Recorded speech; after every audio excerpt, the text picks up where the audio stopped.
My daughter-in-law opened my medicine cabinet without permission. She snapped my pills in half and said, "This way they last longer and we save money." That very same night, my heart began to fail. In the consultation room, the doctor looked staring at me and dropped a sentence that froze the room. "Ma'am, someone is altering your medication and that could have killed you." In that instant, my daughter-in-law went white as a sheet. "My name is Sarah. I am 67 years old, and I never imagined I would write these words." That afternoon in Dr. Miller's office, the air became so thick I could barely breathe. The fluorescent lights buzzed over our heads, while my son Robert held my hand tightly, not yet understanding the magnitude of what we were about to hear. Vanessa, my daughter-in-law, was sitting in the back with that polite smile she had perfected over 3 years. The same smile she used when she called me sweetie with a sweet voice while taking away everything I loved. "Doctor, Miller is not one to sugarcoat the truth. She has been treating patients at General Hospital for 30 years and has that direct gaze that makes you feel she is seeing past your skin." When she opened my file, her eyebrows furrowed.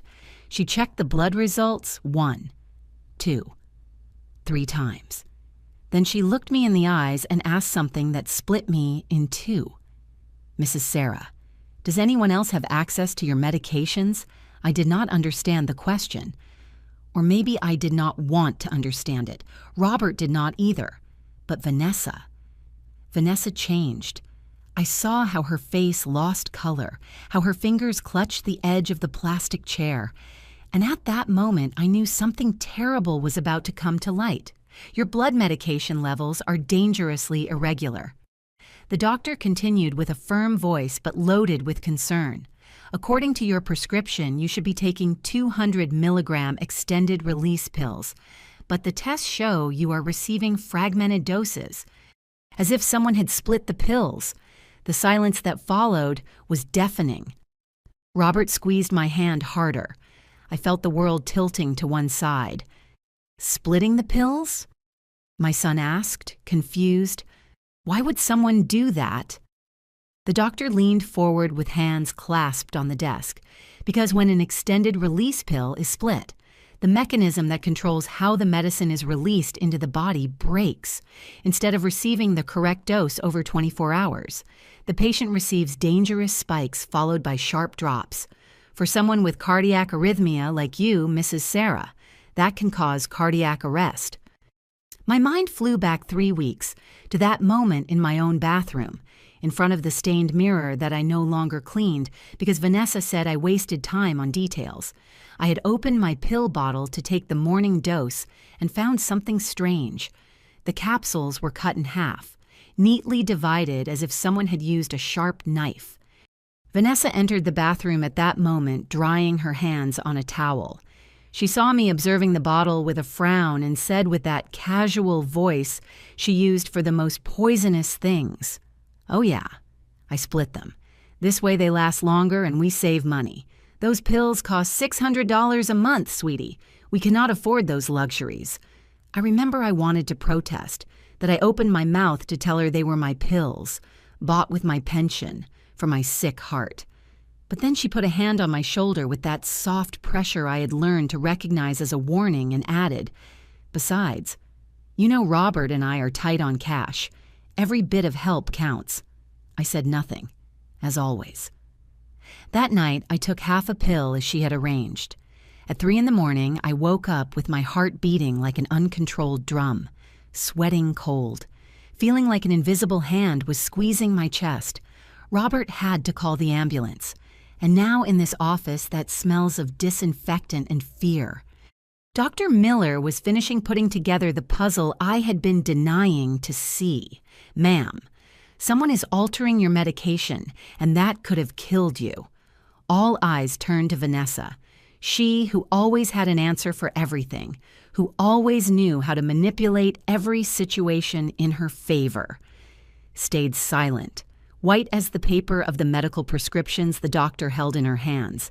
And I, Sarah Roberts, widow, devoted mother, and forgotten grandmother, finally understood something I should have realized a long time ago. My daughter-in-law did not just want my house. She wanted me to disappear, but what Vanessa did not know is that that afternoon in that office, something inside me also split in half. And what came out of that crack was no longer the silent woman she knew. If you want to know how an older woman can go from victim to victor, subscribe so you can keep knowing stories like this, stories of women who refuse to die in silence. To understand how I arrived at that office with a broken heart and manipulated pills, I have to go back 3 years, to that Sunday in October, when I opened the door of my house in the quiet suburbs and saw Robert standing on the threshold with 2 suitcases and a woman I had never seen smiling by his side. "Mom, this is Vanessa," my son said with that light in his eyes that only men in love have. "We got married 2 months ago. Sorry for not inviting you. It was something intimate. We need to stay with you just a couple of months while we save for a deposit on an apartment. A couple of months turned into 3 years, but I did not know that yet. My house is not big, 2 bedrooms, 1 bathroom, kitchen and living room sharing the same space. I bought it with my late husband Henry 30 years ago when prices were still affordable for working people like us. He was a mechanic. I worked cleaning houses. Each brick of that construction cost us sweat and sacrifice. When Henry died 8 years ago of a sudden heart attack, I was left alone with my memories and a monthly pension of $1,800 that barely covered living expenses. Robert is my only son. I raised him with all the love a mother can give, sometimes with too much love. I admit it now. After his father's death, he became more distant, visiting me less and less. When he appeared that Sunday with Vanessa, I felt God was returning my son to me. How foolish I was. Vanessa was 32 years old, 10 years younger than Robert. She was thin, tall, with hair dyed a blonde that did not look natural on her, but she wore with pride. She wore tight clothes and spoke with that fake posh accent that tries to sound refined. From the first moment, her eyes scanned my house as if she were calculating the value of everything. "How cozy, sweetie," she said while entering without waiting for an invitation. Her heels clicked on the tile floor I had just mopped. With a little modernization, this could look very good. I did not like that word. Modernization. It sounded like erasing, like replacing, like everything of mine was useless. The first days were a perfect act. Vanessa helped me in the kitchen, asked me for Henry's recipes, called me dear sweetie with a honeyed voice. Robert worked double shifts at the auto parts factory where he was a supervisor. He left at 6 in the morning and returned at 9 at night. I thought at least I would have female company at home, someone to drink coffee and chat with. How naive. The first sign came the second week. I was preparing a pot of beans when Vanessa entered the kitchen with a supermarket bag. She took out a shiny stainless steel pot and said casual as someone commenting on the weather, "Sweetie, your pots are very old. I bought this new one. It is better you use the modern ones. Yours have already given what they had to give." I looked at my clay pot. The same one my mother gave me when I got married. 40 years preparing beans in it. 40 years of flavor and memory cooked over low heat. "This one works fine," I said, trying to sound firm but without confronting. "Not anymore, Sarah," she replied, and I noticed she had stopped calling me sweetie. Besides, they take up a lot of space. I am going to store the old ones in a box in the backyard. She did not store them. She threw them away. 3 weeks later, I found my clay pots and my copper pans in the trash, broken accidentally when Vanessa was organizing. When I asked her, she hugged me with false tenderness. "Oh, sorry, sweetie, they slipped. But you already have the new ones, right? It is better this way, believe me." Robert saw nothing wrong. "Mom, she is trying to help." The house needed a little renovation. That is how the dismantling of my life began, piece by piece, memory by memory. A month later, Vanessa redesigned the living room. My lace curtains that Henry brought me from the countryside disappeared, replaced by gray and minimalist blinds. It is more modern, sweetie. Nobody uses lace anymore. That is for old ladies. The silver picture frame with our wedding photo was put away because it makes the living room look outdated. In its place, she hung an abstract painting of black lines she bought for $50 that seemed like framed trash to me. But the worst part, what truly broke me, was my mahogany rocking chair. It was a beautiful piece, hand-carved, with curved armrests and a high back. My father had it made especially as a wedding gift. For 40 years, I sat in it to darn socks, to comfort Robert when he was a child, to mourn Henry after his death. That rocking chair knew all my secrets. It had absorbed all my tears. One Saturday, I returned from the market and it was not in its place by the window. I found Vanessa in the backyard, with a rocking chair thrown among old scrap metal and trash bags. One of the armrests was splintered. "What are you doing?" I screamed. "Something I rarely did." "Oh, that. It is just in the way, sweetie. It takes up too much space and is very old. I already bought a new sofa. Minimalist. You are going to love it. That rocking chair was a gift from my father." "Well, your father had very outdated tastes," she replied, wiping her hands on her jeans. "It is time you move on, Sarah. Clinging to the past is not healthy." I cried all night hugging that damaged rocking chair. Robert said nothing when I told him. He just sighed tiredly. "Mom, they are just furniture. Vanessa has good taste. Let her be. She knows about these things." There I began to understand that I had lost something more than a rocking chair. I had lost my son. The 2 months turned into 6, then a year. Every time I asked when they would move. Vanessa had an excuse, that apartments were too expensive, that Robert just had an unexpected expense, that they better save a little more. Meanwhile, my house stopped being mine, and I became a stranger in my own home. But I still had not seen anything yet, because Vanessa not only wanted my house, she wanted me to cease to exist inside it. And little by little, with the patience of a snake, she was achieving it. After a year and a half of living together, I no longer recognized my own house, but the worst was not that. The worst was that I no longer recognized myself. I had become a shadow walking on tiptoes through the hallways, asking permission to use my own kitchen, apologizing for existing. And Vanessa knew it. She enjoyed it. Mornings were my moment of daily torture. I have always been an early riser. Since I worked cleaning houses, I have the habit of getting up at 6.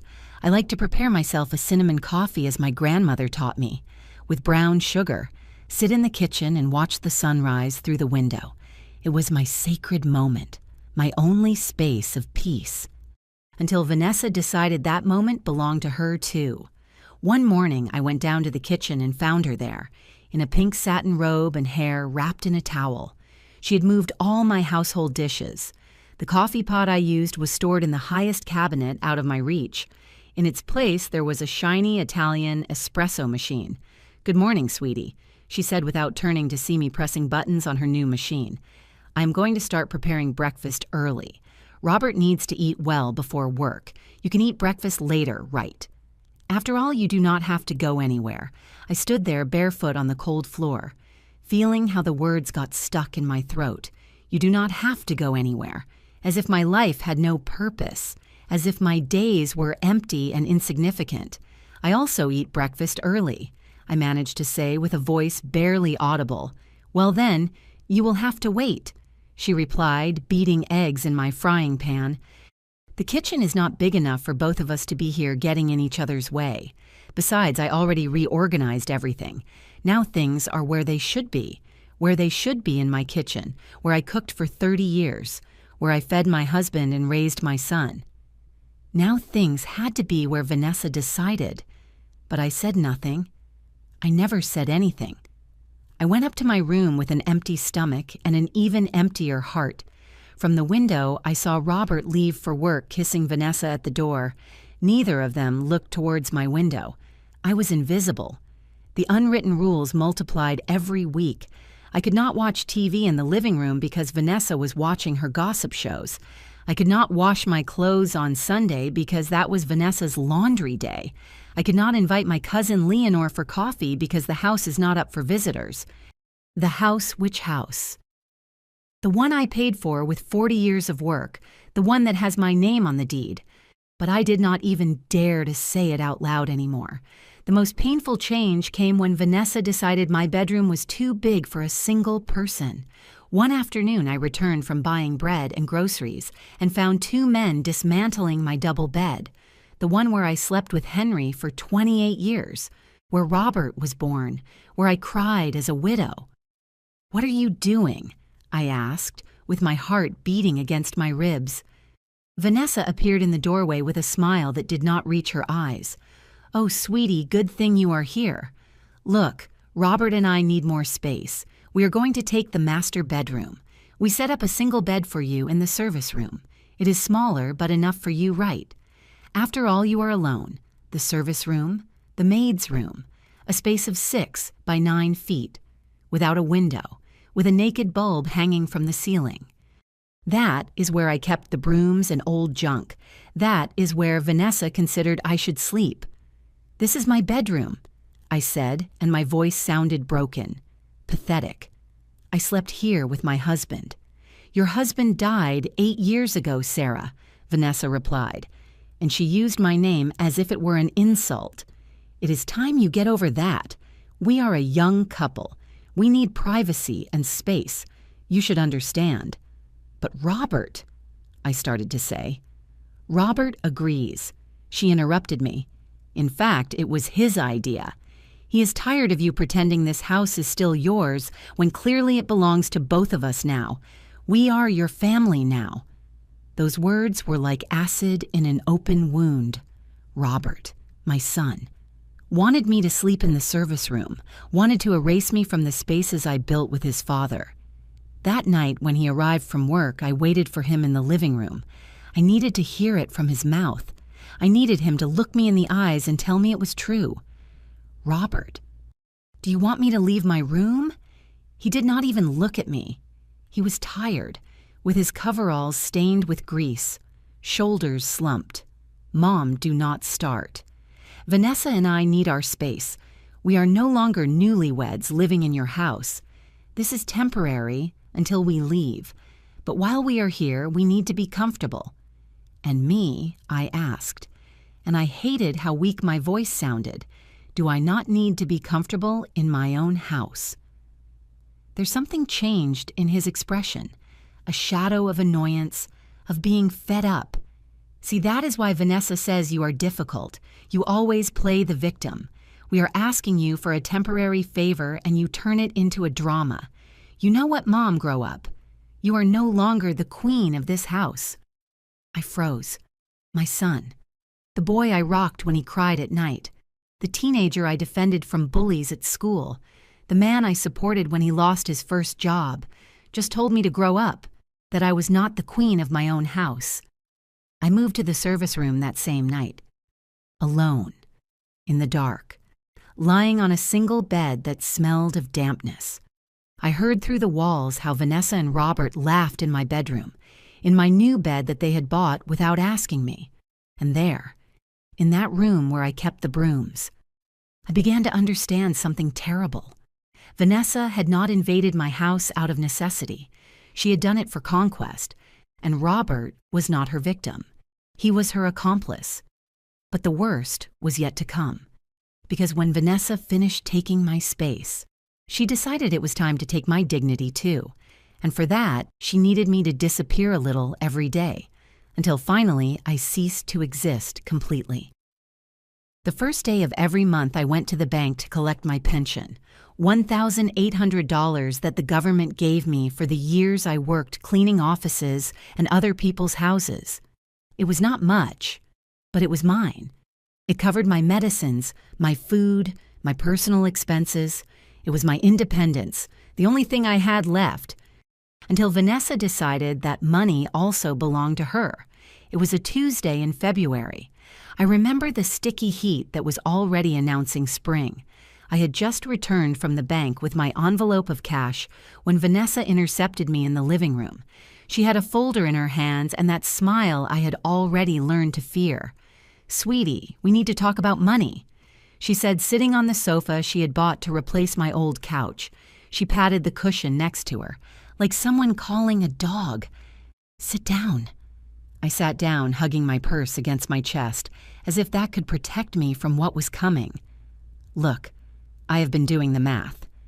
She opened the folder and took out a sheet full of numbers. "You live here.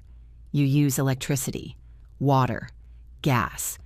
You eat what we buy. It is fair that you contribute, right? But I buy my own things," I said, feeling the floor move under my feet. "I pay for my medicines. I buy my food." "Oh, Sarah, please." She interrupted me, and her voice lost all feigned sweetness. "Your food, you eat what I cook. You use my gas. You dirty the dishes I wash. The electric bill last month came to $300. Do you know why? Because you spend all day with the fan on in that little room where you sleep. $300. I knew it was a lie. Our electric bill had never passed $150, even in the hottest months. But Vanessa had the paper in her hand, the printed numbers, the sure voice of someone who knows she has the power. Besides, there is the water. She continued, pointing to another line on her invented list. You shower every day, you wash your clothes, and then there is the food. I calculate you eat about $200 a month of what we buy. Vanessa, I buy my own bread, my milk, crumbs. She exploded, and there I saw the real woman behind the mask. You buy pure crumbs and want us to support you as if you were a queen. Well, it is over, Sarah. Either you pay your share or look for somewhere else to live. The silence that followed was like a punch in the stomach. Look for somewhere else to live. In my own house. In the house. Henry and I built brick by brick. How much I asked, and I hated myself for sounding so weak. "Half of your pension," she said, as if it were the most reasonable thing in the world. $900. It is what is fair. With $900 from my $1,800, I would have $900 left. My heart medicine costs $600. That left $300 for transport, for any emergency. It was impossible. It was suffocating. It was robbery. But I looked at those cold and calculating eyes, and I knew that if I refused, Vanessa would find a way to make my life even more miserable, or worse. She would convince Robert that I was a burden they should get rid of. "Okay," I whispered, and I felt something inside me break, definitely. Vanessa smiled, satisfied like a cat with a trapped mouse. "I knew you would understand. From now on, every first of the month, you give me your money. I will manage everything, don't worry, manage. What a pretty word to say. I will control every last dollar that belongs to you." That month, I handed over my envelope, the next one too, and the next.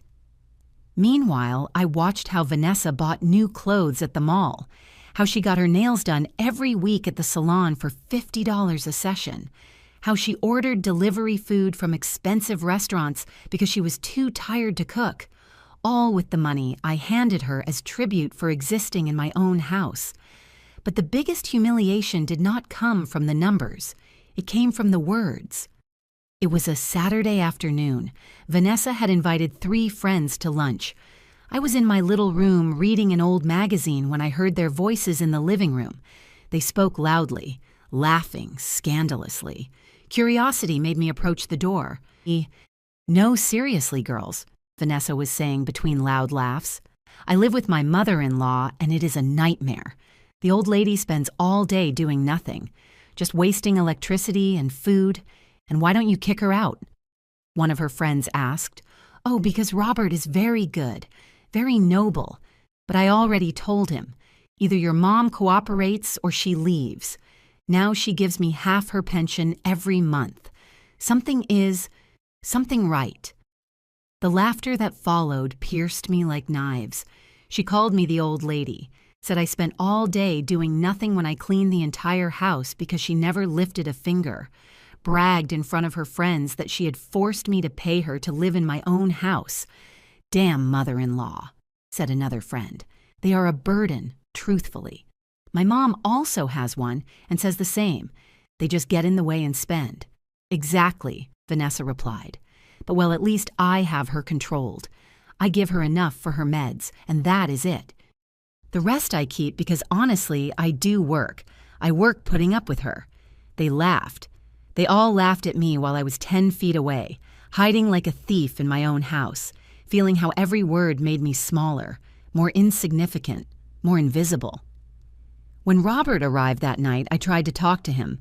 I told him what Vanessa had said, how I felt, how much it hurt to pay for a roof that was already mine. He did not even look up from his cell phone. Mom Vanessa works all day maintaining this house.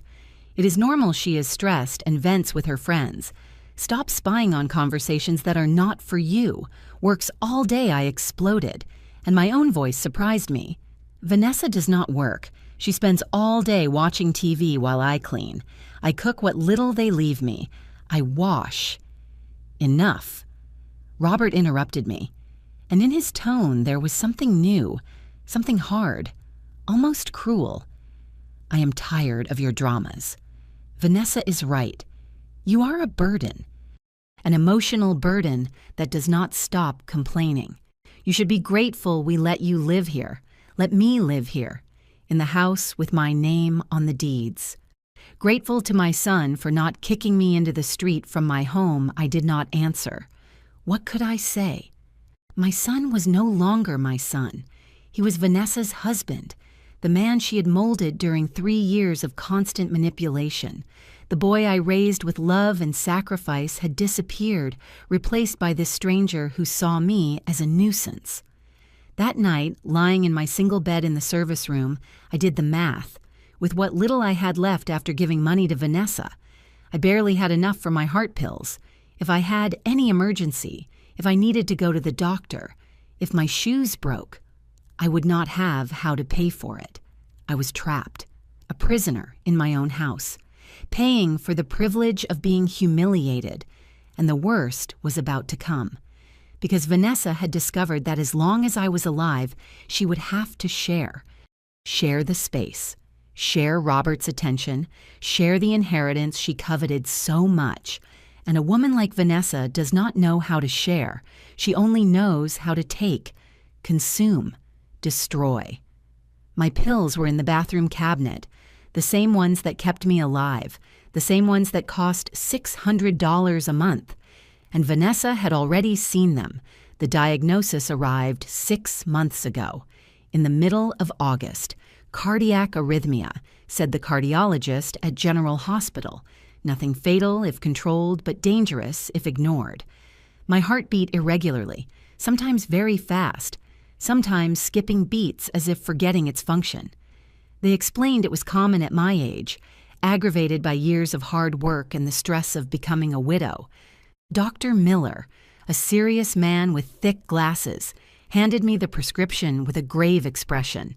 Mrs. Sarah, this medication is vital. It is called CardioSem Extended Release, 200 milligrams. You must take it exactly as indicated. 1 complete capsule every 24 hours. Never under any circumstances split or crush the pills. Understood. What happens if I do? I asked, without imagining that question would have such terrible answers. The capsules have a special coating that releases the medicine gradually throughout the day. If you break them all, the content is released at once.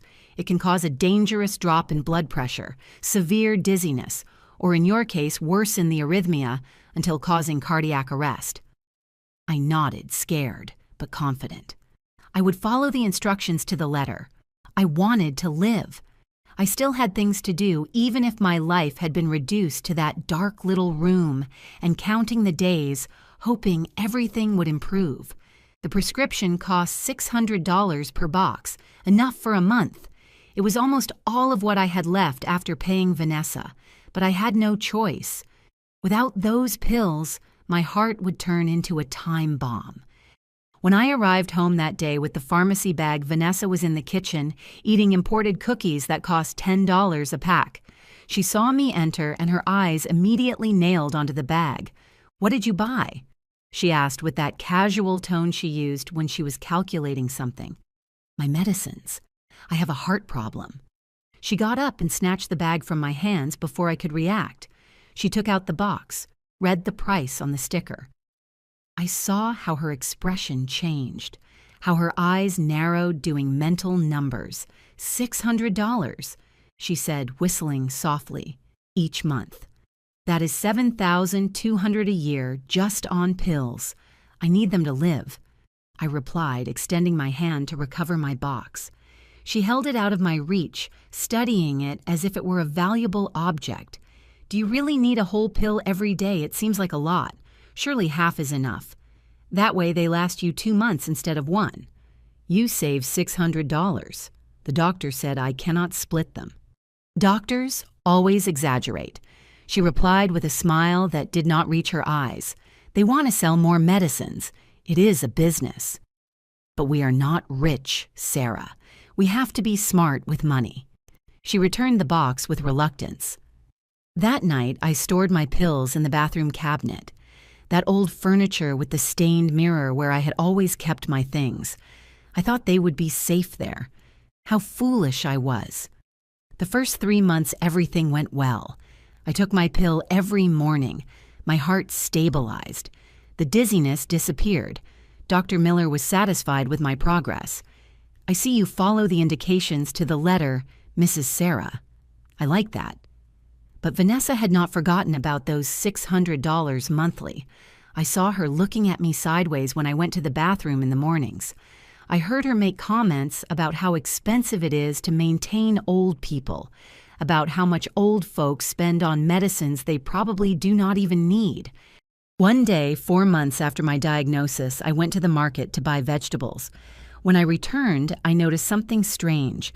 The cabinet was slightly open, something I never left like that. I opened it and checked my pill bottle. Everything seemed normal. It was in its place with the correct amount of capsules. But that night, when I took my dose, something felt different. The capsule seemed smaller, lighter. I observed it under the light of the naked bulb in my room. It had a faint line in the center, as if it had been opened and closed again. I attributed it to my imagination, to my growing paranoia. I took it. At 2 a.m, I woke up with my heart racing, beating so hard I felt the pulsations in my ears. The room was spinning. My head weighed like a stone. I tried to get up and almost fell. The walls moved, the floor tilted. I reached the bathroom on all fours, vomited, sat on the cold floor, shivering. I spent 2 hours there until the episode passed. In the morning, I felt exhausted, confused. I thought it had been something I ate, maybe the chicken left over from dinner, but it happened again and again and again. Every week I had an episode. My heart went wild in the middle of the night, or my pressure dropped suddenly during the day, and I had to sit down before fainting. The dizziness was constant. I started walking, sticking to the walls for fear of falling. Robert noticed nothing. He left early, arrived late, barely saw me. Vanessa, on the other hand, watched me with that expression I now recognize as satisfaction, like someone watching a plan unfold exactly as planned. "Do you feel okay, sweetie?" She would ask me with fake concern when she saw me pale, holding onto the doorframe. "You look bad. Could it be you are being dramatic again? You know how old people are always seeking attention." "I feel dizzy," I managed to say. "Oh, but if you do nothing all day, how are you going to get dizzy? Surely it is psychological. You should stop thinking so much about diseases. Psychological. As if the irregular beats of my heart were my invention, as if the cold sweat and tremors were theater to get attention. 3 weeks ago, things got worse. I went to the bathroom one morning, opened my pill bottle and froze. The capsules were cut, all of them, neatly divided in half with a clean cut, as if someone had used a sharp knife or scissors. My heart skipped a beat that had nothing to do with arrhythmia. It had everything to do with fear. Vanessa entered the bathroom at that moment as if she had been waiting. She dried her hands on a towel with that casual expression I knew so well. "Oh, yes." I split them. She said like someone commenting they wash the dishes. "This way they last longer, sweetie, and we save money. Those pills cost $600 a month.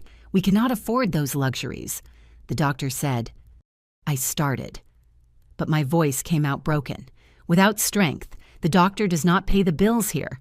She interrupted me and her tone hardened. "We do. Robert and I work hard for this money. You just spend it. So we are going to be smart. Half a pill is enough. That way they last 2 months. And before you start with your drama, I inform you that Robert already agrees." Robert agreed. My son had authorized them to alter my medication. The same son I breastfed, the one I cared for when he had pneumonia at 7 years old. The one I waited up for every night of his adolescence. I wanted to protest. I wanted to scream at her that those pills kept me alive, that the doctor had been very clear about not splitting them. But then Vanessa put a hand on my shoulder with that pressure I had learned to recognize as a silent threat. Besides, you know Robert and I are tight financially. Any help counts. Or do you prefer we ask you to leave? Because that option is also on the table, sweetie. I remained mute, trapped between two horrors, taking altered medication that could kill me, or ending up on the street without a roof or money, at my 67 years, sick heart, with no one else in the world. I took the half pill, and the next one, and the next one. My body began to collapse. The episodes intensified. I stopped being able to sleep fully for fear of not waking up. Every irregular beat reminded me I was playing Russian roulette with my own life. And Vanessa knew it. She saw it in my eyes every time I wobbled, every time I grabbed the furniture not to fall. It was not worry I saw there. It was anticipation, like someone waiting for the day to finally collect a long-awaited prize. She was not taking care of me. She was killing me, slowly, calculatedly, with the precision of someone who knows exactly what she does, and I was letting her do it. The nights became my personal hell, lying on that single bed in the service room. With the bulb off because Vanessa complained I wasted unnecessary light, I listened. I listened to everything through the thin walls of my own house, and what I heard destroyed me more than any physical pain. It was almost midnight when I heard them. Robert had just arrived from his double shift, exhausted as always. I heard his heavy steps in the hallway, the squeak of my old bedroom door opening, then Vanessa's voice, soft and manipulative like poison wrapped in honey. "My love, we have to talk about your mom." I remained motionless, holding my breath. My heart beat irregularly as it always did lately, but now for a different reason, for fear of what I was about to hear. "Not now, Vivi. I am dead tired," Robert replied with a hoarse voice. "It is important. Look, I know she is your mom and you love her, but we have to be realistic. She is dramatizing all this about her illness." Silence. A silence that seemed eternal to me. "What do you mean?" my son finally asked. "That she is exaggerating her symptoms to get attention. Old people do that, love. My grandmother was the same. She invented pains so we would all be attentive to her. Your mom does the same, but the doctor said she has arrhythmia." Of course she has arrhythmia. Vanessa interrupted him, and I could perfectly imagine her expression, that mixture of feigned patience and condescension. But it is not as serious as she paints it. Have you seen how suddenly she gets dizzy when she wants us to pay attention to her? How she always feels bad precisely when we are having a moment alone? I had not thought about that. Robert said, and in his voice I detected doubt. My son was doubting me. Well, think about it. She has turned this house into a hospital where she is the eternal patient and we are the nurses. I cannot take it anymore, Robert. I arrive tired after shopping, cleaning, cooking for the three of us, and she is lying down complaining of dizziness. Dizziness from what if she does absolutely nothing. I wanted to scream. I wanted to tear through that wall and show my son the truth, that I cleaned what she dirtied, that I cooked my own food because she had forbidden me from using her kitchen at convenient times, that I got dizzy because her hands had altered my medication. But my voice did not come out. I stayed there, paralyzed in the dark, listening to how Vanessa wove her web of lies around my son. Besides, she continued, and her voice became softer, more intimate. I think she is faking so we do not leave. She knows if she is very sick, you will never dare to look for our own place. It is emotional manipulation, love, and it is working. I do not know Vivi. She is my mom, and I am your wife.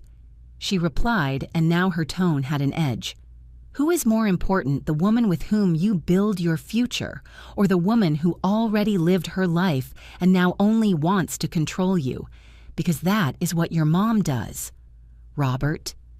She controls you with guilt. The silence that followed lasted an eternity. I was trembling, sheets pressed against my chest, praying to God my son said something, that he defended me, that he remembered who I really was. You are right, Robert finally said, and those 3 words went through me like bullets. She has been very demanding lately, always with complaints, always playing the victim. Exactly, Vanessa said, triumphant. And about her pills, did you see how dramatic she got when I told her to split them to save? As if $600 were nothing. Do you know how much we spend on the house every month? More than $3,000. And she complains about contributing $900. Yes, it is true. Pills are expensive. They are expensive because she insists on buying name brand. I told her there are generics that cost half, but no. She wants the expensive ones. And then says, she has no money. Please. That was a lie. Pure lie. Doctor. Miller had explained to me that that specific medication had no generic version, that those $600 were the standard price. But Vanessa lied with such conviction that even I, who knew the truth, almost came to doubt. And what do you suggest? Robert asked. And in his voice there was no longer resistance, only fatigue and resignation, that we set clear limits, that we make it clear to her that this is our house now, that we make the decisions. If she does not like it, she can look for another place. She has her pension. She can rent a little room somewhere. A little room somewhere. As if I were trash you throw out when it gets in the way. As if 67 years of life, 40 of marriage, 30 of paying for this house meant nothing. I do not know if I can do that, Vivi. She is still my mother. Love. And now Vanessa's voice became sweet again, seductive. I know you have a good heart. That is why I love you. But your kindness cannot turn into weakness. Your mom is taking advantage of you. Of us. And if we do not put a stop to it now, this will never end. Do you want us to spend our whole lives locked up here, waiting for her to die so we can live in peace, waiting for me to die? She said it just like that, without beating around the bush, without shame. And Robert did not protest. He did not say, do not speak like that about my mother. He said nothing. Let me think about it. He finally murmured, there is not much to think about love. Either your mom changes her attitude and stops making drama, or we will have to take difficult decisions for us, for our future, after that silence. Then sounds I did not want to identify. My son and his wife in my bed, in my room, discussing my future as if I were a problem to solve, an obstacle to remove. I stayed awake all night, eyes open in the dark, feeling how every word I had heard buried itself deeper in my chest. My son, the child born from my body, who suckled from my breast, who learned to walk holding onto my hands, believed I was a manipulator, believed I exaggerated my illness, believed I deserved to be thrown into the street. The following nights were worse because now I could no longer not listen. Every nightly conversation between them was a new stab. Your mom left dishes in the sink again. I do not know why we give her a roof if she cannot even clean up after herself. Sarah ate some of the chicken I had saved for our lunch tomorrow. She is used to taking what is not hers. Did you see your mom went out without warning? Surely she went to gossip with the neighbors, to cry to them about how badly we treat her. She is a busybody. And Robert just nodded, or worse, added his own complaints. You are right, she is becoming impossible. I noticed it too. Every day she is crankier. I think we are going to have to talk seriously with her. Every night I died a little more. Not from the heart, although that also failed. I died from the certainty that my son had chosen to lose me. That Vanessa had not had to try very hard to convince him that I was not worth it. One early morning, after a particularly cruel conversation where Vanessa suggested that maybe my convenient illness would disappear if they forced me to move, I had a panic attack.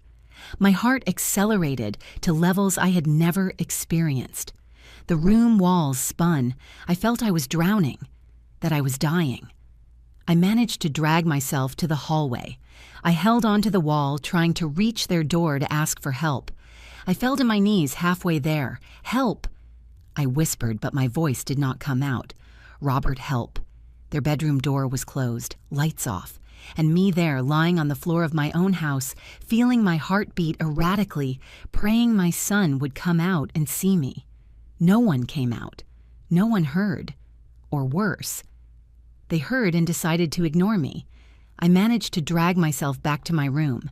I spent the rest of the night sitting on the floor, back against the wall, hoping every irregular beat was not the last. In the morning, when they saw me pale and trembling, Vanessa just said, "Again with your dramas, sweetie. You should already get an Oscar for these performances." And Robert laughed. My son laughed. There I understood something I should have accepted months ago. I was completely alone, in my own house, surrounded by my own blood. I was more alone than if I lived on the street. The question was no longer if Vanessa wanted me to disappear. The question was how much longer I could survive her plan. And the answer, with my split pills and my heart failing every night, was not much. It was a Thursday night when my body finally gave up. I had spent the whole day feeling strange, as if I were floating outside my own body. The dizziness was constant. My vision blurred every time I stood up. But I said nothing. I had already learned that complaining only brought mockery and accusations of being dramatic. It was 11 at night. Robert had already arrived from work and eaten dinner in silence while Vanessa told him about her shopping day. I was in my little room lying down trying to calm my breathing.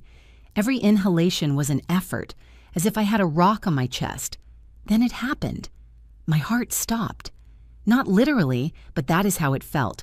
1 beat, 2, 3, and then nothing. A terrifying void that lasted eternities. When it beat again, it did so with such force that my body arched on the bed. Then another pause, another void, another violent beat. I could not breathe. I could not scream. I could only bring my hand to my chest and feel how my heart rebelled against my body, beating without pattern, without rhythm, without control. I managed to fall out of bed. The thud against the floor echoed in the house. I heard hurried steps. My room door flew open and Robert appeared, eyes wide with panic. "Mom!" he shouted, kneeling beside me. "What is wrong?" I could not answer. I only pointed to my chest, eyes full of tears that were not only from physical pain, but from the relief of seeing my son finally look at me with real concern. Vanessa appeared behind him in a satin robe and a face of annoyance. What happened now? Call an ambulance. Robert ordered, holding my head. His voice trembled. "Quick, Vanessa." I saw the hesitation in her eyes. For an eternal second, Vanessa looked directly at me, and I saw the naked truth in her expression. She was calculating if it was worth calling for help or if it would be better to let nature run its course. Vanessa Roberts shouted, and she blinked, breaking the spell. I'm going. Always so exaggerated," she murmured while taking out her cell phone. The following minutes were a blur of pain and terror. My heart continued its erratic dance, beating wildly and then stopping. I sweat cold. My lips went numb. Robert cried, holding my hand, repeating, "Hold on, Mom, hold on." The ambulance arrived in 15 minutes that seemed like hours. The paramedics entered with their equipment. They put oxygen on me, monitored my heart. I heard technical words I did not understand. Severe arrhythmia, fibrillation, unstable. They loaded me onto the stretcher. Robert got in the ambulance with me, face decomposed. Vanessa stayed at the door of the house, arms crossed, watching me leave with an expression I could not decipher, but which was not exactly concern. In the general hospital, they took me straight to the ER. Doctors and nurses moved around my stretcher like organized ants. They connected me to machines that beeped constantly. They injected me with something that made the world become blurry and distant. When I woke up, it was already early morning. I was in a hospital bed connected to a cardiac monitor, emitting regular beeps. Robert was asleep in an uncomfortable chair next to my bed head, resting on the mattress. My hand was between his. For a moment, just a moment, I saw my boy, the 10-year-old Robert who fell asleep next to my bed when I was sick with the flu, the teenager who took care of me when his father worked nights, my real son, before Vanessa. A doctor entered with a tablet in her hands. It was Dr. Miller, the same one who had treated me since my diagnosis 6 months ago. Her expression was serious, worried. "Mrs. Sarah," she said softly, waking Robert with the sound of her voice, "I need to ask you some important questions." Robert sat up immediately, rubbing his eyes. "Is my mom okay?" "She is stable now. But what happened last night was very grave. She had episodes of ventricular tachycardia. Her heart was completely out of control. If she had arrived 10 minutes later..." She left the sentence unfinished, but we all understood the ending. "But she has her medication," Robert said, confused. "She takes it every day." "That is precisely what worries me," Dr. Miller replied, looking directly at me. "We did complete blood tests. Your medication levels in the blood are extremely irregular. You have very high peaks followed by dangerous drops. That should not happen with your extended release medication." My heart, although now stable thanks to intravenous drugs, skipped a beat. I knew what was coming. Mrs. Sarah. The doctor continued pulling up a chair and sitting in front of me. "Does anyone else have access to your medications?" The question floated in the air like thick smoke. Robert looked at me, waiting for my answer. I opened my mouth, but no words came out. "How do you tell your son that his wife is altering your medications? How do you pronounce those words without destroying what little remains of the family mom?" Robert said, squeezing my hand, "Answer. Did anyone touch your pills?" I started with a broken voice. At that moment, Vanessa entered the room. She had her hair perfectly styled, makeup applied, dressed as if she were going to a meeting and not to visit her mother-in-law in the hospital. She was carrying a plastic bag. "Good morning," she said with a bright smile. "I brought Sarah's pill bottle. I thought the doctors would want to see it." Dr. Miller extended her hand. "Yes, I was just about to ask for it. Thank you." Vanessa handed her the bottle. For a second, our gazes crossed, and I saw something in her eyes that froze my blood. Defiance. She was daring me to speak, sure that I would not dare. Dr. Miller opened the bottle and poured some capsules into her hand. Her expression changed immediately. Her frown deepened. Her lips tightened into a thin line. "These pills are split," she said, and her voice had a sharp edge. The silence that followed was absolute. Even the machines seemed to stop making noise. "Split?" Robert asked, looking at the capsules in Dr. Miller's hand. "I do not understand." Dr. Miller held up one of the half pills, showing it clearly. Someone cut them in half, very neatly, with something sharp. Her eyes moved between Vanessa and me. "Who did this?" Vanessa went rigid. I saw the color begin to leave her face, but her voice came out firm, almost offended. "I know nothing about that." Sarah keeps her medicines in her bathroom. I do not even touch them. Mom. Robert turned to me. Did you split them? I shook my head. Dr. Miller stood up. Her presence filled the room. I need you to understand the gravity of this. Extended-release pills must never be split. The special coating controls how the medicine is released over 24 hours. When that coating is broken, all the content is released at once.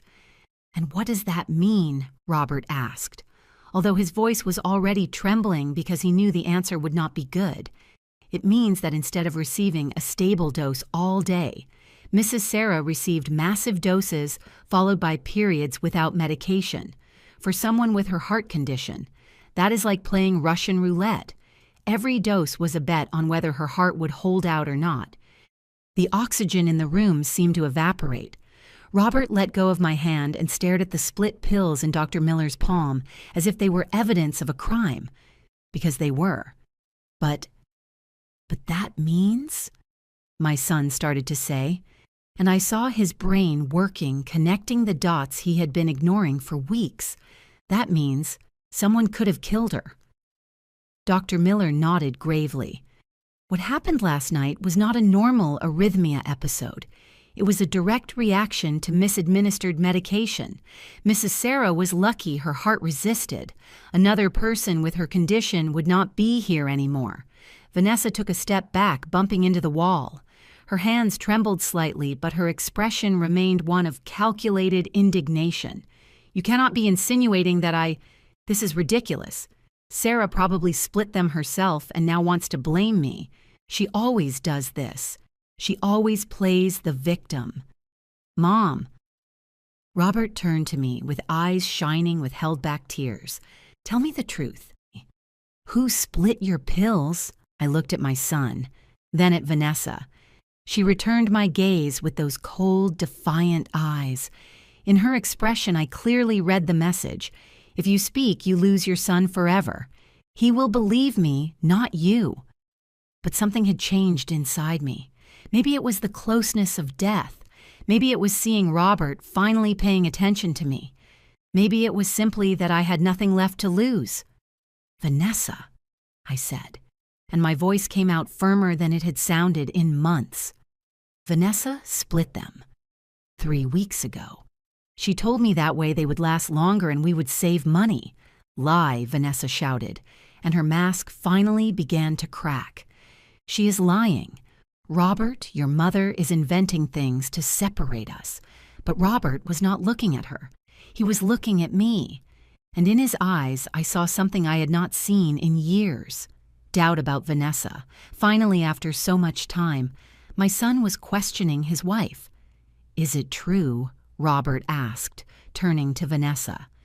Did you split my mom's pills? I just wanted to help, Vanessa stuttered, and her voice lost all its previous security. The pills are very expensive, Robert. $600 every month. I thought with half it would be enough. That we would save. You thought, Robert replied. Who gave you the right to think about my mother's health? Who told you to play with her medication? You, Vanessa replied, recovering some of her venom. You said your mom was a financial burden. You said she spent too much.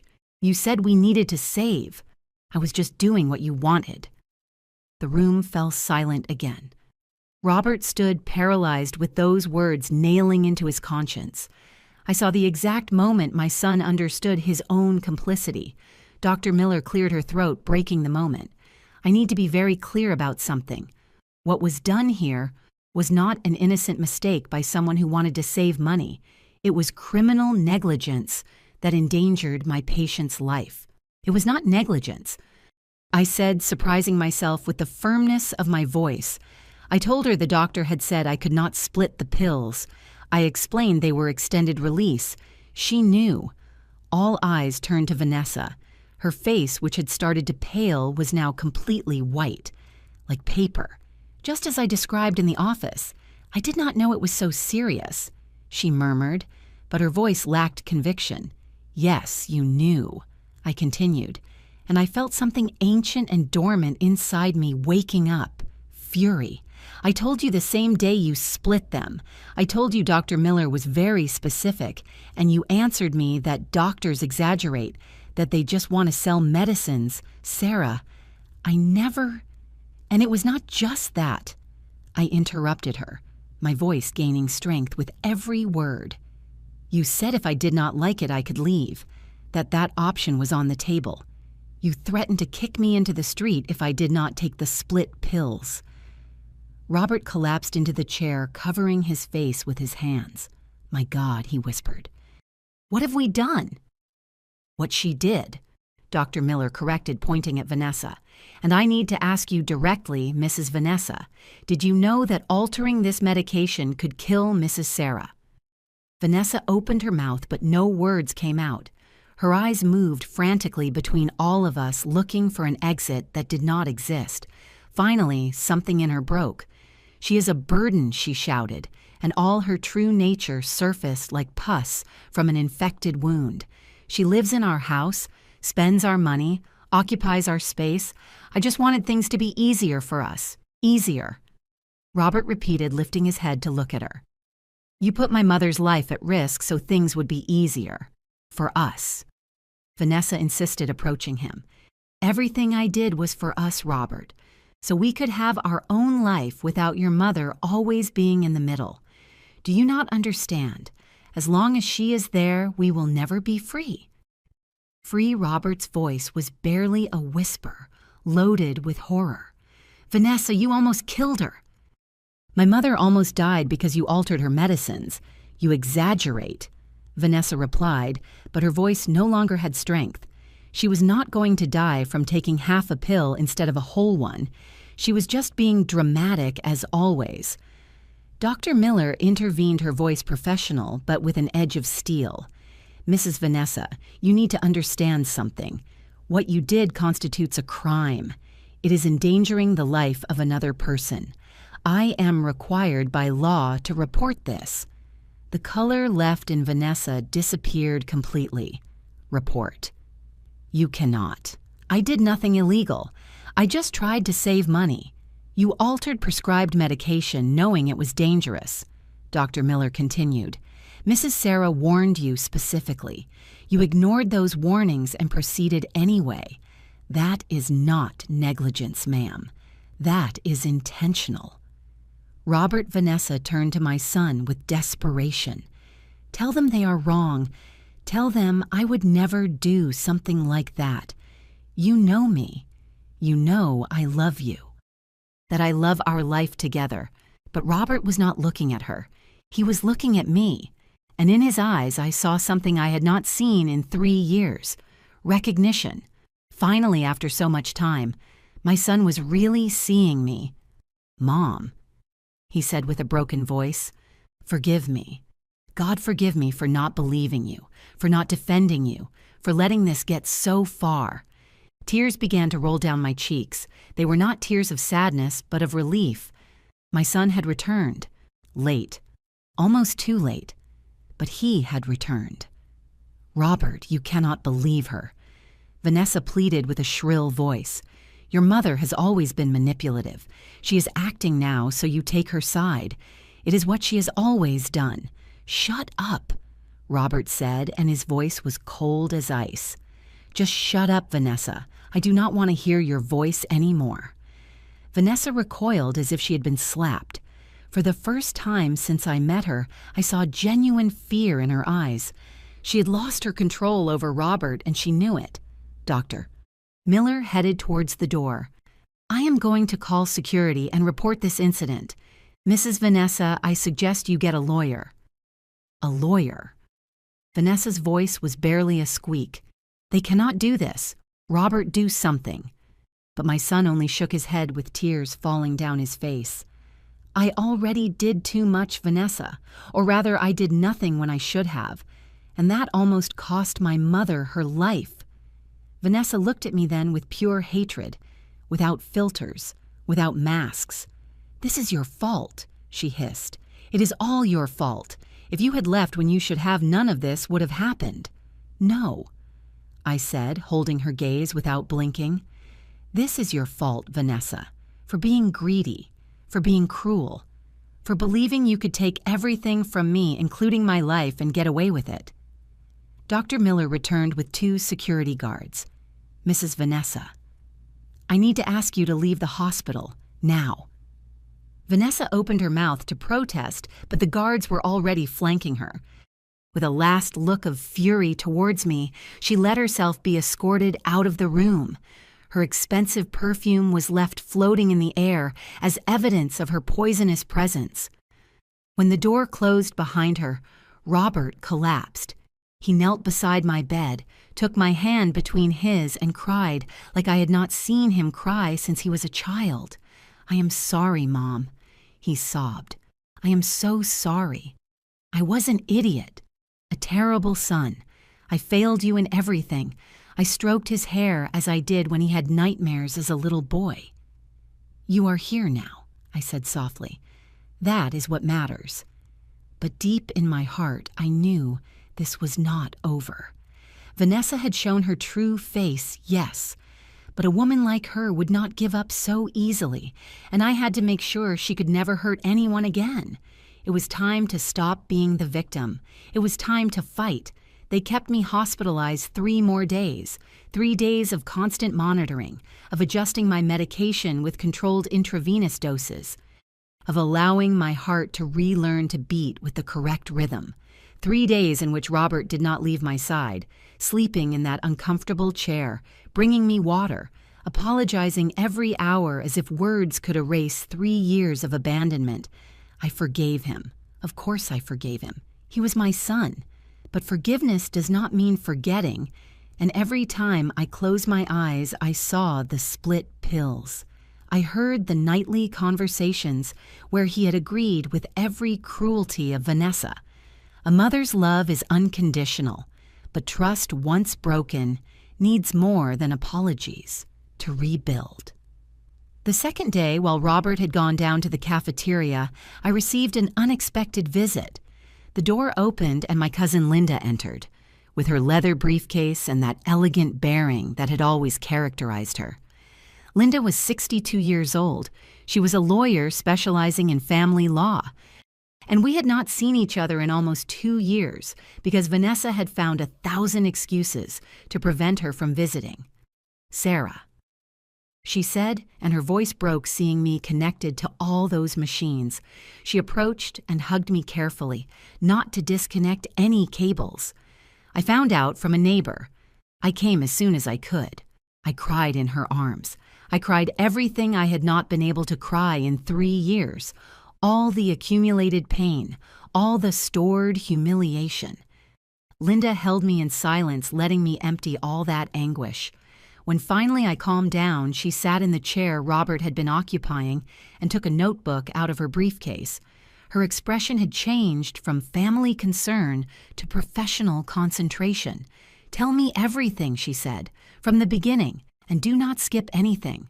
I told her. Every detail, the gradual invasion of my house, the loss of my bedroom, the money they forced me to pay, the constant humiliations, and finally the split pills and the veiled threat to kick me out if I did not obey.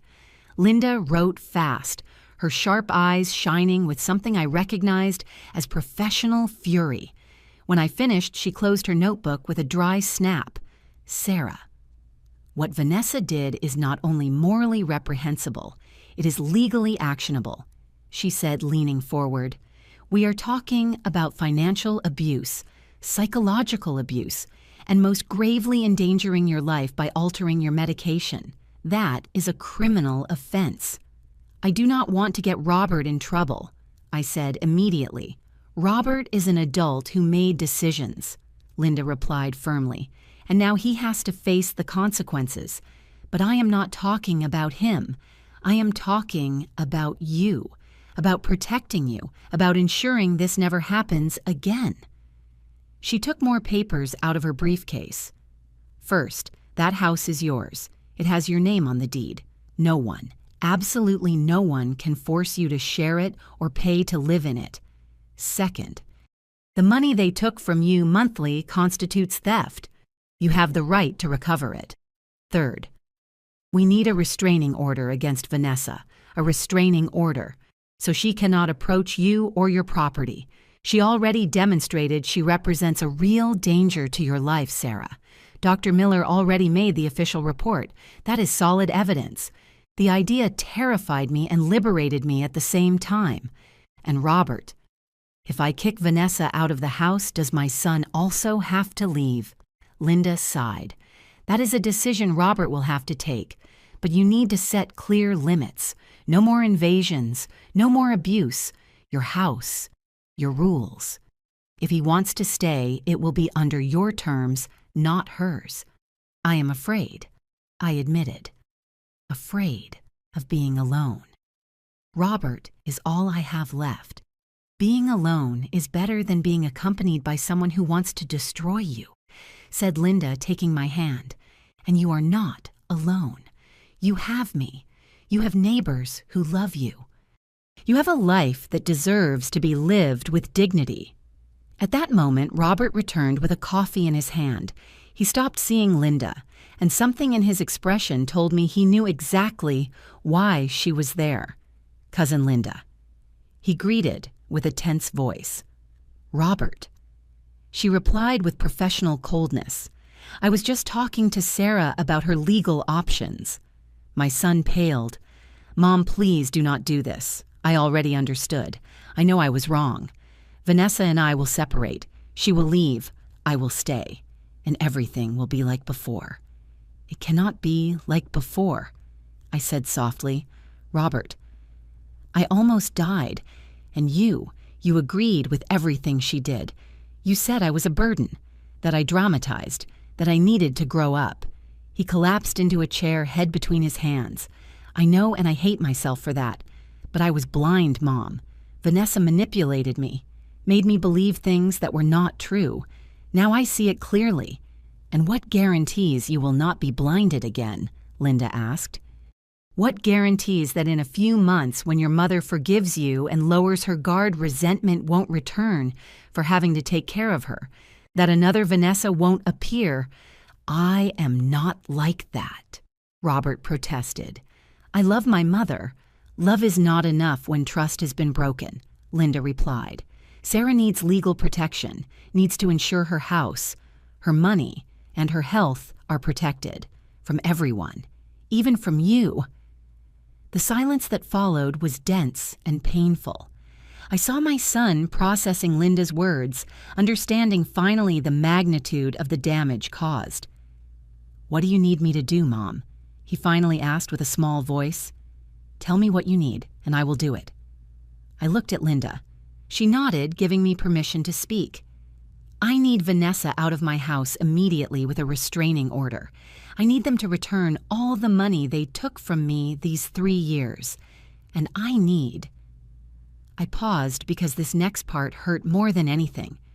I need you to look for your own place, too. Robert lifted his head abruptly, eyes full of tears. Are you kicking me out? I am not kicking you out, I said, and my own voice trembled. I am letting you go. You are 42 years old, Robert. You need your own space, your own life. And I need to recover mine. I need to be Sarah again, not just your mother, not just someone's mother-in-law, me. But I want to take care of you, then take care of me by visiting me, calling me, being present in my life without living my life. I said with firmness I did not know I had. Taking care of me does not mean appropriating my space. It means respecting it. Linda took documents out of her briefcase. They discharged me on Monday morning. Linda picked me up from the hospital because Robert had to be at work, and honestly, I needed someone by my side who did not carry the weight of 3 years of guilt. My cousin drove in silence towards my house, her leather briefcase in the back seat full of documents that would change everything. As we approached the suburbs, I felt my heart race, but this time not from arrhythmia. It was fear mixed with something more powerful, determination. During 3 days in that hospital connected to machines that kept me alive, I had had time to think, to remember who I was before becoming the shadow hiding in the service room. Are you ready? Linda asked when she parked in front of my house. I looked at the modest facade of my home.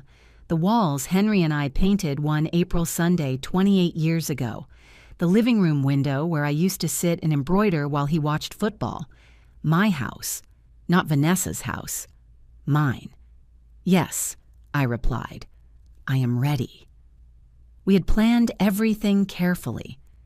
Linda had summoned Vanessa and Robert at 11 in the morning with the excuse of resolving family matters in a civilized manner.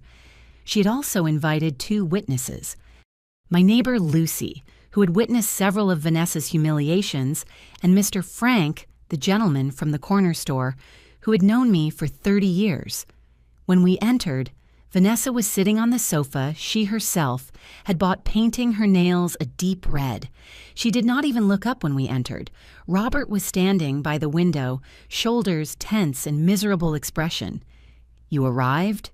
Vanessa said with a flat voice, still not looking at me. "I thought you would stay longer in the hospital, dramatizing." Linda stepped forward before I could answer.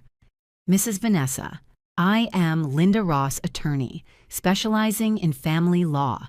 I am here representing my cousin Sarah in legal matters related to this property and recent events."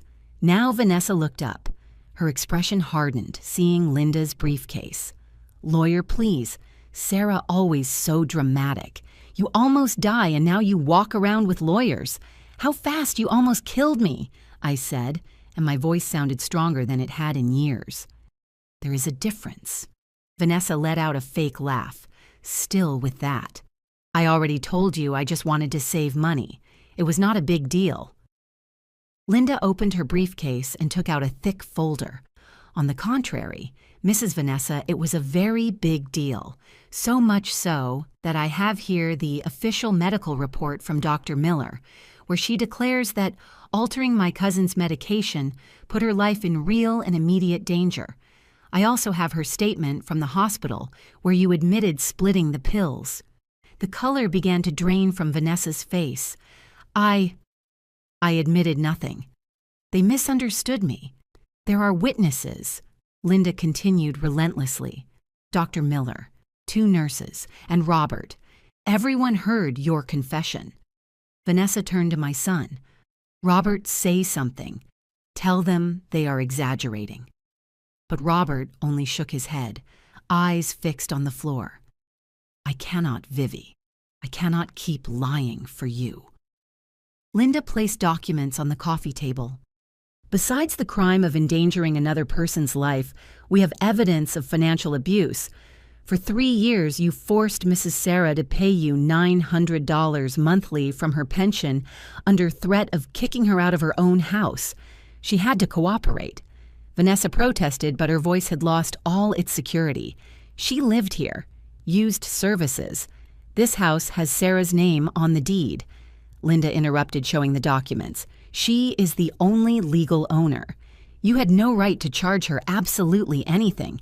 In fact, my cousin has the right to recover every dollar you took. $900 monthly for 36 months. That is $32,400. The silence that followed was absolute.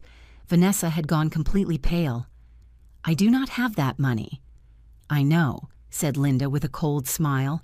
"That is why we brought this." She took out more papers.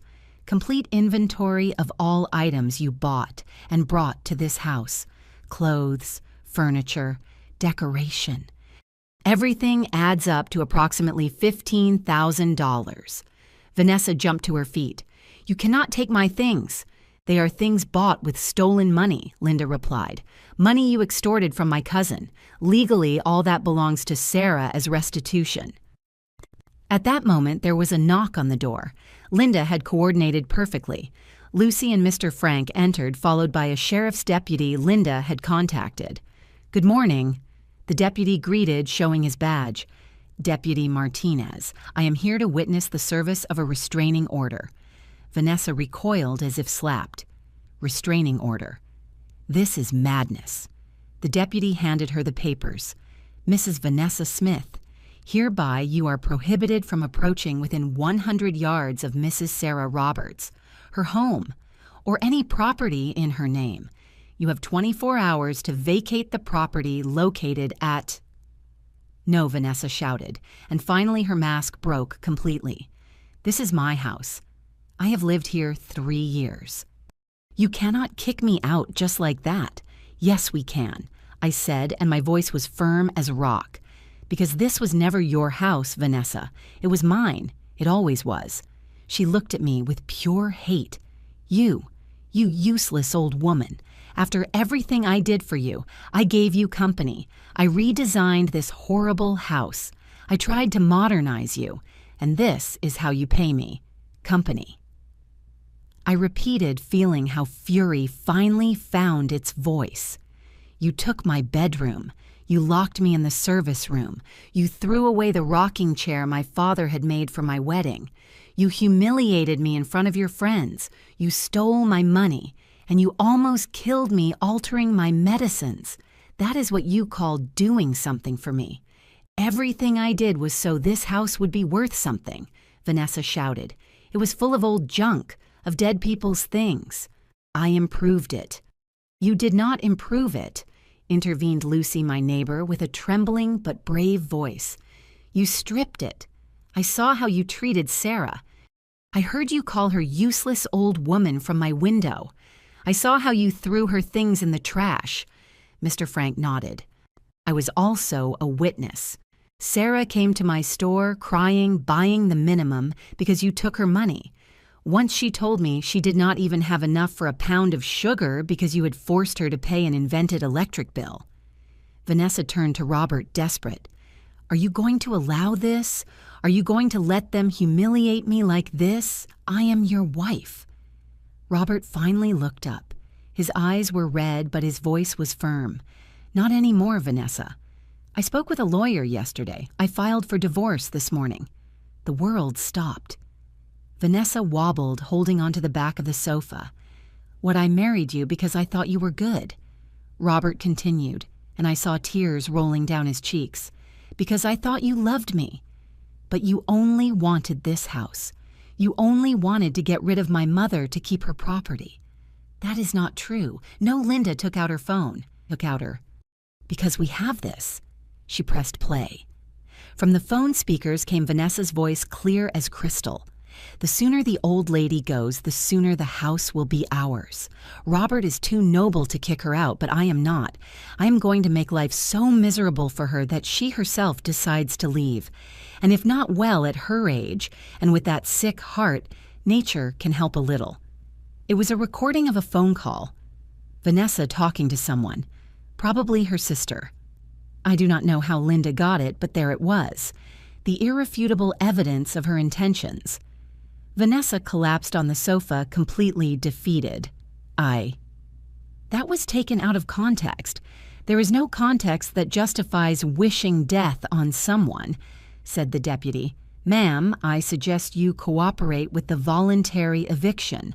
Otherwise, we will proceed legally, and this will get much more complicated for you."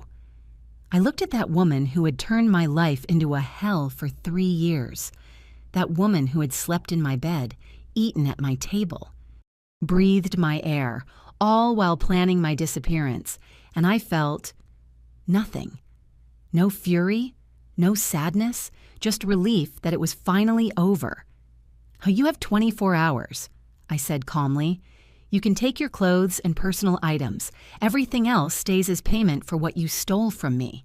And if ever you approach me or my house again, I will make sure the criminal lawsuit for attempted homicide goes forward." Understood, Vanessa looked at me with eyes full of hate. "You are going to regret this. You are going to die alone in this miserable house. No one is going to love you. No one is going to visit you." "I prefer to die alone and in peace," I replied, "than to live accompanied by someone who wants to kill me." The deputy escorted Vanessa out of the living room to pack her things. Robert approached me with a decomposed face. "Mom, you also have to leave," I said softly but firmly. "Not today, not tomorrow, but soon. You need your own space, and I need to recover mine." Are you kicking me out? I am freeing you. Both of us. I took his hand. I love you, Robert, but I cannot live with you after everything that happened. We need time. We need to rebuild our relationship from zero without either living under the other's roof. My son cried in my arms like the child he once was. And I cried too, not out of sadness, but liberation. Because finally, after 3 years of being invisible in my own house, I had recovered my voice. And this time, no one would take it from me again. Vanessa left my house 24 hours later with 3 suitcases full of clothes and an expression of hate that could have burned everything in its path. I watched her from my living room window, my living room. While she put her things in a taxi, she did not take the expensive furniture she had bought, nor the abstract paintings, nor the Italian espresso machine. All that stayed as part of the payment of the $47,000 she owed me. Robert helped her load the suitcases. I saw how she tried to hug him, how he pulled away stiffly. I heard because I left the window open on purpose when she begged him one last time. Robert, please, all this is a misunderstanding. We can start over somewhere else, far from your mother, just the 2 of us. There is no 2 of us, Vanessa. My son replied with a voice that sounded 10 years older. There never really was right. You just wanted the house. I love you. No. You love what I could give you. There is a difference. He closed the taxi door. The lawyer will contact you for the divorce papers. When the taxi drove away, I felt a weight of 3 years lift from my shoulders. Linda, who had been by my side throughout the process, put an arm around my shoulders. "How do you feel?" she asked. "Free," I replied. And it was true. But Vanessa's story did not end with that taxi driving away down the street. Oh no, justice has curious ways of completing its cycles. And Vanessa was about to discover that when you build your life on lies and manipulation, the entire building can collapse in a matter of days. It was Lucy, my neighbor, who told me the first thing. 3 days after the eviction, she came to visit me with sweet bread and coffee like in the old times before Vanessa forbade me from having visitors. Sarah. "You are not going to believe what I found out," she said with eyes shining with fresh gossip. "Remember Vanessa's sister Daisy, the one who always came in that brand new car?" I nodded. Daisy had visited the house several times, always dressed in expensive clothes, always bragging about her perfect life. Well, it turns out Vanessa owed her money, lots of money. Daisy lent her $5,000 a year ago for Vanessa to invest in a business. Obviously, there was no business. Vanessa spent it on clothes and outings. Lucy took a sip of her coffee, and now Daisy is furious because she found out everything that happened. She demands her money back immediately. And does Vanessa have that money? What do you think? Lucy laughed. The crazy woman spent everything on appearances. She does not even have enough for rent on a room. But that was not all. Robert arrived that afternoon with information that completed the puzzle of who Vanessa Smith really was. Mom. My son said, sitting on the sofa with a somber expression, "I hired a private investigator. I needed to know who I had really married." He took out a folder and opened it on the table. There were photographs, documents, records. Vanessa has debts with 4 different banks, credit cards she maxed out buying things she could never pay. The total is $12,000. All cards are in her name. That is why I never knew. $12,000. A fortune for someone who did not work and who had been living off my money and Robert's for 3 years. There is more. My son continued turning to another page. Before meeting me, Vanessa was married. Twice. I froze. Twice. Her first husband left her when he discovered she had emptied his bank account. The second one kicked her out of his house when he realized she had forged his signature on documents to sell a piece of land he owned. She almost went to jail for that.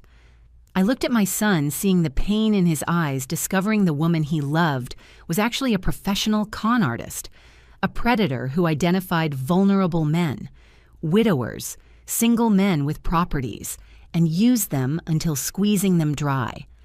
"Robert, she chose you for something specific too, right?" I asked softly. He nodded with tears in his eyes. "Because she knew you had this house. She investigated me before approaching. She knew you were a widow, that the house was paid off, that sooner or later I would inherit it. Everything was calculated from the beginning." Linda's phone rang that same afternoon. She answered, and her expression changed to professional satisfaction. "Interesting," she said when she hung up.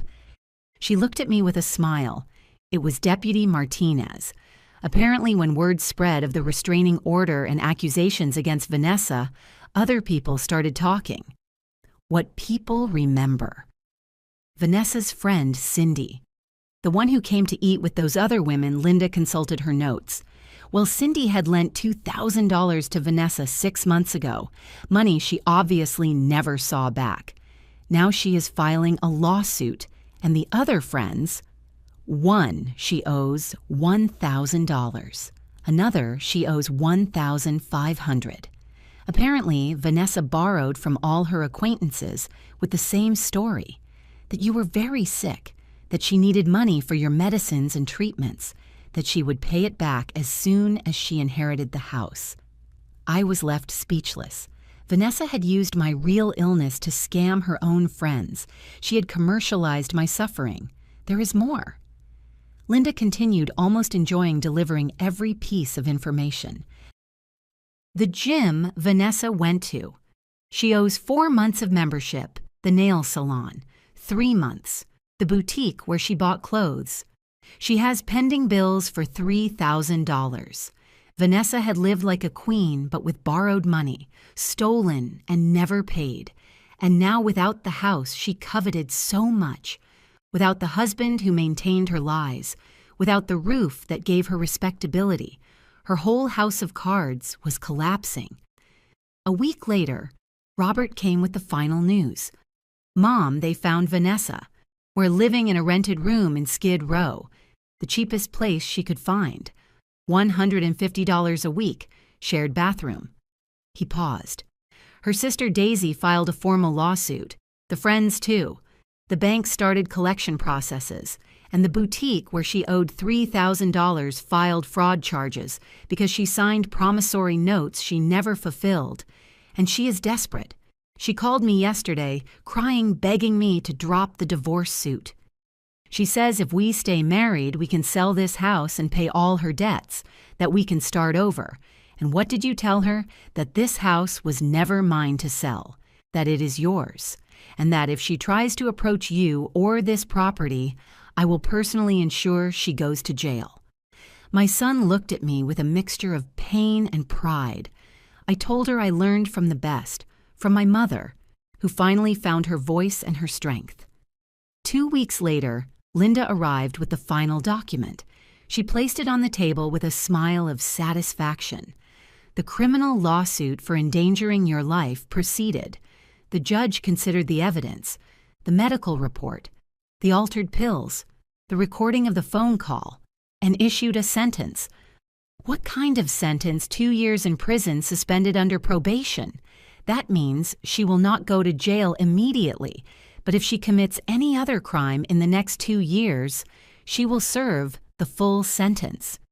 Besides, she has to pay a fine of $5,000 to the state and the $32,400 she stole from you. She does not have that money, I said. I know. That is why the judge ordered the seizure of her assets. The problem is, Vanessa has no assets. The only thing of value she owned was the expensive clothes she bought with your money, and that is already here. Linda leaned back on the sofa. Basically, Vanessa Smith went from living in her own house in the suburbs with a hard-working husband and all comforts to living in a cheap room with debts of over $50,000 criminal record and no way to pay them, all because she wanted more than what corresponded to her. I murmured. All because she believed she could destroy someone without consequences, corrected Linda. A month after Vanessa left, Mr. Frank told me he had seen her. She was at the flea market, Sarah selling used clothes on the ground. That expensive clothes she always wore now, she is selling for $5 or $10 a piece, trying to gather money to pay even a fraction of what she owes. The image impacted me. Vanessa, with her expensive heels and blonde dyed hair, already showing dark roots, sitting on the market floor, on a mat, selling the same dresses she had bought with my stolen money. The same dresses she strutted in while calling me useless old woman. "Do you know what is most ironic?" continued Mr. Frank. "People at the market already know who she is. Word already spread of what she did to you. No one buys from her. They just pass by, look at her, and keep going." That was true poetic justice. It was not just that Vanessa had lost the house, the husband, the comfortable life. It was that she had lost something more valuable in a community like ours, her reputation. In our neighborhood where everyone knows everyone, where stories pass from neighbor to neighbor, Vanessa Smith had become synonymous with betrayal and cruelty. The ladies who formerly admired her now crossed the street not to greet her. The friends who formerly lunched with her now sued her. The merchants who formerly sold to her on credit now demanded payment in advance. Robert kept his word. He moved 2 months later to a small but own apartment across town. He came to visit me every Sunday, brought sweet bread, helped me with minor repairs in the house. Our relationship was rebuilding, slowly, honestly. "Do you know what I learned from all this, Mom?" He told me one Sunday while we drank coffee in the living room. "That true love is not imposed, it is respected. Vanessa isolated me from you, made me believe loving you meant choosing only her. But that was not love, it was control. And now you understand the difference," I said, squeezing his hand. "And now I understand I almost lost my mother for a woman who never really loved me, who only saw in me a means to an end." The last I heard of Vanessa was 6 months after the eviction. Linda called me with the news. Vanessa left the country. Apparently, she took what little she had left and went to Mexico. She left all her debts unpaid, all lawsuits unresolved. There is an arrest warrant if she returns. Is she gone forever? She will probably look for another vulnerable man in another place. People like her do not change Sarah. They just change victims. I hung up the phone and looked around my living room. My mahogany rocking chair, rescued from the backyard and restored by a neighborhood carpenter, was back in its place by the window. My lace curtains that I had stored in a box hung again in the windows. Henry's photographs and mine were back on the wall. My house had returned to being my house. I sat in my rocking chair and rocked gently, feeling the familiar creak of old wood. I thought of Vanessa fleeing to another country carrying her debts and destroyed reputation, like invisible suitcases she could never let go. She had wanted to take everything from me, my house, my dignity, my life, but in the end the one who lost everything was her. Because when you build your existence on the destruction of others, eventually there is nothing solid left to stand on. That is true poetic justice. I did not need to destroy Vanessa. She destroyed herself. I only had to find the courage to defend myself, to say enough, to remember my life had value. And now, sitting in my rocking chair, in my living room, in my house, drinking coffee in my enamel pot I had rescued from the trash, I understood something fundamental. The sweetest revenge is not destroying who hurt you.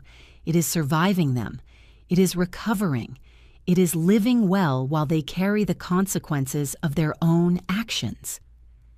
Vanessa left with empty hands, fleeing her debts and shame.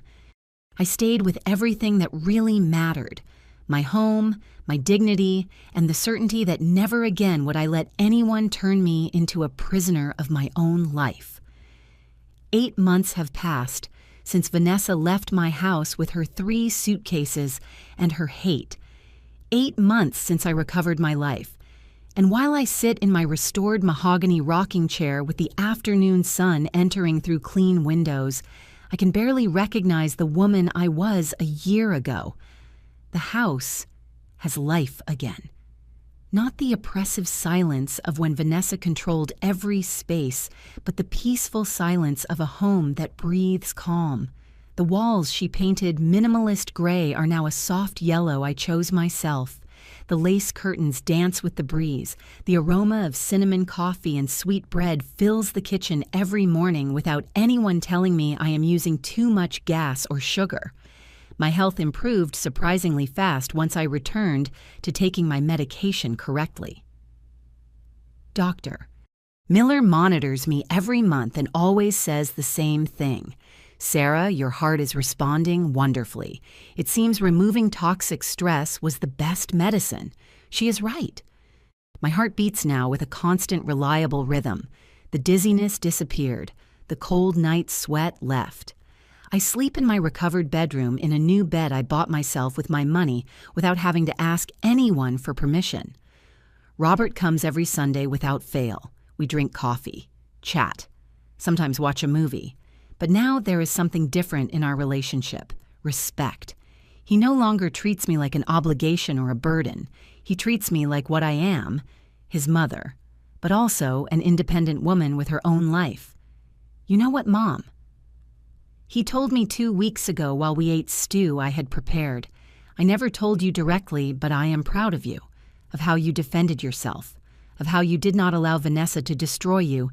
She almost succeeded, I admitted. Almost. But the key word is almost. Robert took my hand. You taught me it is never too late to recover your voice. I was 42 years old and let someone manipulate me. You were 67 and found the strength to fight. That inspires me. My son is in therapy now. He is working on understanding how he allowed Vanessa to manipulate him, how he lost sight of his own values. It is a slow, painful process, but necessary, and I am proud of him for facing it. Linda became more than my lawyer cousin. She became my close friend, my confidant. She comes to visit me every week sometimes just to drink tea and chat. Other times she brings cases of other older women who are living situations similar to mine. Sarah, she told me a month ago, would you mind talking to a lady I know? Her name is Rachel. Her daughter-in-law treats her very badly, but she is afraid to say something because she does not want to lose her son. That is how something I never imagined began. I became a sort of informal counselor for older women suffering family abuse. Rachel came to my house. We drank coffee and I told her my story. She cried the whole time, saying it is exactly what happens to me. I explained what Linda had taught me, that being afraid is normal but love should not hurt, that children can love their mothers without allowing their partners to mistreat them, that it is never too late to set limits. 3 weeks later, Rachel called me. She had confronted her daughter-in-law with legal support. She had recovered the money they had taken from her. Her voice trembled with emotion. Sarah, I did it. I found my voice, like you found yours. Since then, other women have come. Grace, 70 years old, whose son-in-law treated her like a servant. Hope, 65, whose daughter had isolated her from her friends, each with her story, but all with the same pain, being invisible in their own lives. And I listened to them, share my story, give them Linda's number. I accompany them to discover they are not alone, that abuse is not love, that they deserve dignity regardless of their age. Mr. Frank told me at the market they call me Doña Sarah, the one who fought back. At first it made me uncomfortable, but now I see it as an honor. If my story can inspire a single woman not to stay silent, then almost dying was worth it. The rocking chair where I am sitting is my symbol of victory. I rescued it, restored it, put it back in its place, just as I rescued myself. The carpenter who repaired it told me something beautiful. Mrs. Sarah, this wood is 40 years old. It is splintered, mistreated, but look how strong it remains, like you. On the wall next to the window hangs a photograph Robert took 2 weeks ago. It is of me, sitting in this rocking chair with a cup of coffee in my hand, smiling. A real smile, not forced. My son framed it with a plaque that says, "Sarah Roberts, Survivor, Warrior. I use my full pension now. Every dollar is mine to spend as I decide. I bought new plants for the patio, fixed the roof leaks. Bought myself a terracotta-colored dress, not blue because that color tires me now, which makes me feel pretty. They are small things, but they are mine. Decided by me, paid by me, enjoyed by me." Lucy, my neighbor, comes almost every afternoon. We drink coffee, chat, laugh. She tells me neighborhood gossip, harmless, funny things, and I tell her about the women I have been helping. Sometimes we invite other neighbors. My living room, which Vanessa had turned into a cold and minimalist museum, is now full of voices, laughter, life. Do you know what is the most beautiful thing about all this? Sarah Lucy told me yesterday, that you recovered your light. When Vanessa was here, it was as if you had turned off. Now you shine again. Shine. What a beautiful word, because that is how I feel. Luminous, alive, present. My heart health is stable, but I remain careful. I take my pills, whole, without splitting, every morning at the same time. I go to my medical appointments religiously. Walk 30 minutes every afternoon in the park. Eat well, sleep well, live well. Dr. Miller told me at my last appointment, "Sarah, your tests are perfect. Your heart is working better than a year ago. Do you know why? Because you are no longer carrying the weight of 3 people. You only carry yours." She is right. During 3 years, I carried the weight of keeping the peace, of not causing problems, of being invisible not to bother. That weight almost killed me. Now I only carry my own responsibilities, my own joys, my own decisions. And it turns out when you only carry yours, life is much lighter. 3 weeks ago, I received a letter. It was from Vanessa. Linda forwarded it to me because it had arrived at her office. Vanessa cannot contact me directly because of the restraining order. The letter came from Mexico. Linda asked me if I wanted to read it. I thought about it a lot. Finally, I said yes. Not because I owed Vanessa anything, but because I needed to close that chapter completely. The letter was short, written by hand on cheap paper. It said, "Sarah, I am in Mexico working cleaning houses to pay my debts. I live in a room smaller than the service room where I put you. I eat once a day. I have nothing. I write this not to ask for forgiveness. I know I do not deserve it, but to tell you that you were right. I built my life trying to take theirs from others, and now I have nothing left. Hope you are happy in your house. At least one of us made it. V." I read the letter once. Then I folded it carefully and put it in an envelope I kept at the bottom of a drawer. I did not feel triumph reading it. I did not feel satisfaction for her suffering. I only felt closure. Like when you finish a sad book and close it knowing you never have to read it again. "Are you going to answer?" Linda asked. "No," I said. "My answer is the life I am living now. That is the only answer she needs. Robert is dating someone new. He introduced her to me a month ago. Her name is Patricia. She is 45 years old. She's an elementary school teacher. She is kind but not fake, polite but not manipulative.